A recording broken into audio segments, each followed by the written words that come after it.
پیچیدہ جو ابحاث ہیں، گفتگویں ہیں، ان میں بڑھ چڑھ کے سینہ تان کے میرا عقیدہ یہ ہے، میرا نظریہ یہ ہے، تو دا جہنم میں، تیرا عقیدہ جائے جہنم میں۔ یہ عقیدے میں ہر کوئی آزاد ہوتا ہے، اس سے بڑا بکواس نہیں ہوگا مذہب اور اسلام میں۔ اگر ہر بندہ عقیدے میں آزاد ہے تو اسلام یہاں اچار بیچنے آیا ہے؟ آپ بھی عقیدے میں آزاد، میں بھی عقیدے میں آزاد، تو اسلام کیا کرنے آیا ہے؟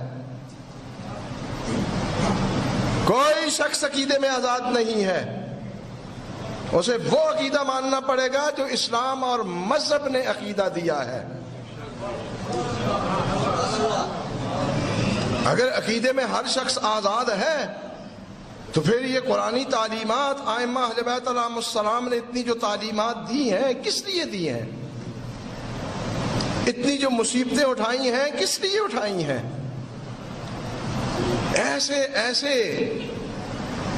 ایسی لغویات کو تقدس اور مذہب کا لباس چڑھا دیا گیا ہے کہ انسان بے ہوش ہوتا ہے کہ یہ باتیں شیعہ حضرات کریں اور اہل بیت کے ماننے والے کریں۔ اگر ہر بندہ عقیدے میں آزاد ہے تو سید شاہ عبد العظیم حسنی معصوم کی خدمت میں جا کے اپنا عقیدہ کیوں پیش کرتا ہے؟ سارے اپنے عقائد جا کے دیکھیں، کتب حدیث میں موجود ہے۔ اپنے مکمل عقائد معصوم کی خدمت میں پیش کرنے کے بعد پھر سوال کرتے ہیں کہ مولا یہ میرے عقائد ہیں، کیا یہ درست ہیں یا درست نہیں ہیں؟ فرمایا ان عقائد پہ قائم رہو۔ اور کتنے حضرات ہیں جن نے اپنے عقائد جا کے ائمہ کی خدمت میں پیش کیے ہیں۔ اگر ہر بندہ عقیدے میں آزاد ہے تو اتنی زحمت کرنے کی کیا ضرورت تھی؟ کوئی شخص عقیدے میں آزاد نہیں ہے، اور میرا شخصی عقیدہ کسی کے لیے حجت نہیں ہے، نہ اسلام میرے شخصی عقیدے کو مانتا ہے اور نہ اس کو پھیلانے کی اجازت ہے کہ میں یہ عقیدہ رکھتا ہوں۔ تو نبی ہے، تو امام ہے، تو خدا ہے کہ تیرا یہ عقیدہ ہے؟ تو کیا ہے؟ جاہل مطلق ہے، تیرے عقیدے کو تو شیطان ہی مان سکتا ہے۔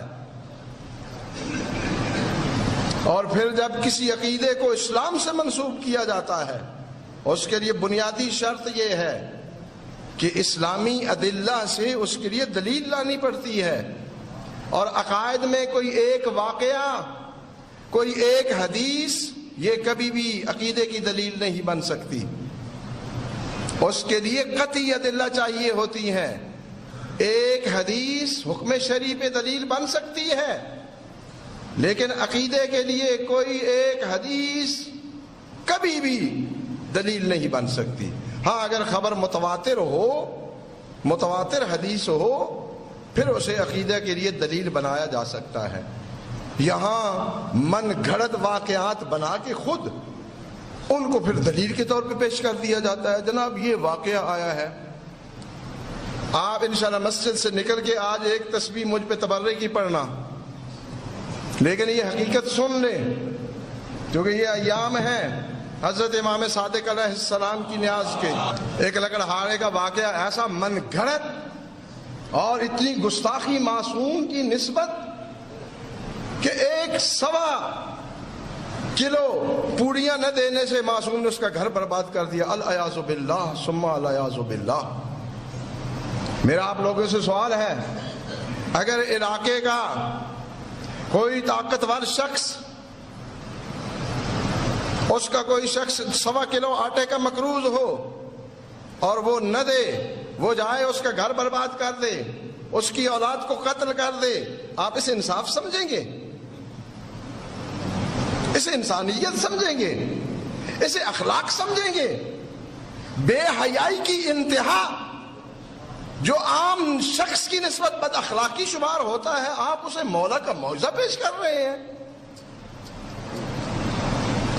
اہل بیت علیہ السلام کے معجزے پڑھنا سننا عبادت، لیکن من گھڑت باتیں سننا بھی گناہ ہے، معصوم کی طرف نسبت دینا بھی گناہ ہے۔ جہاں جا کے حدیث کو دیکھیں، فقہا کی بات نہیں کر رہا ہوں، اگر روزے کی حالت میں خدا پر، خدا کے رسول پر یا امام معصوم پر کوئی جھوٹ بولا جائے تو روزہ باطل ہو جاتا ہے۔ اتنا بڑا گناہ ہے معصوم کی طرف جھوٹ کو منسوب کرنا، جسے آپ اتنی آسانی سے منسوب کر دیتے ہیں کہ گویا کہ کچھ ہوا ہی نہیں ہے۔ عام بندے کی نسبت بات کرنا اور معصوم کی نسبت بات کرنا، اس میں بہت بڑا فرق ہے۔